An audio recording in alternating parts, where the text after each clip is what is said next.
To demonstrate the leaching of salts from soil, we can take some pickling salt and some garden soil and just add some salt to the soil, mix it up.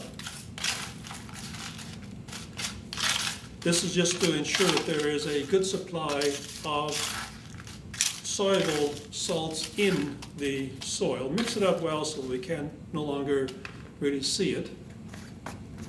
Then we can take a cut-off pop bottle and place some nylon stocking, I've got a 4 layers thick, over the mouth, and we hold that in place using an elastic.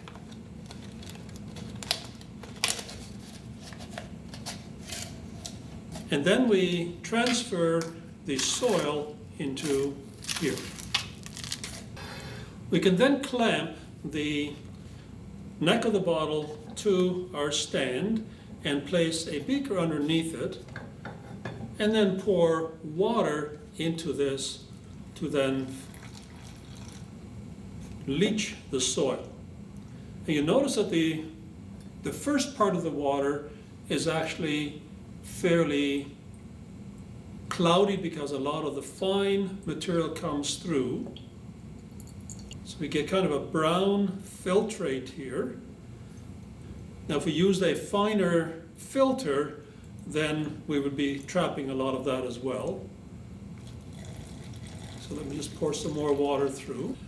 I'll now take a few drops of the leachate solution and place that on a glass slide and warm that up over the alcohol burner to evaporate the water.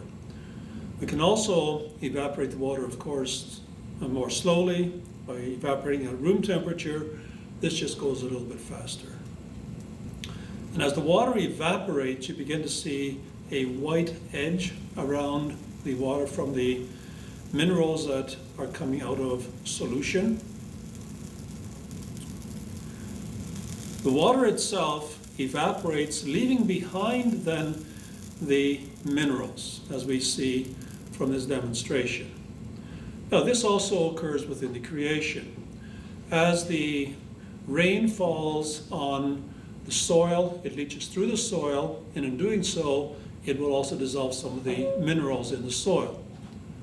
Or if the rain falls on rocks, some of the rocks may dissolve slowly and be dissolved in the soil. And as the water then eventually ends up into the rivers and lakes and finally into the oceans, the salts are left behind in the oceans. The water itself may evaporate from the surface of the ocean, but the salts stay behind. And that's the reason why oceans are rather salty. It's also part of the water cycle. It's God's way of purifying water. The water itself evaporates from the oceans, leaving minerals behind, as the water vapor then condenses in the form of clouds and comes down as rain. Fresh water then falls on the soil again, and so this is a marvelous way in which water itself is purified through a natural process.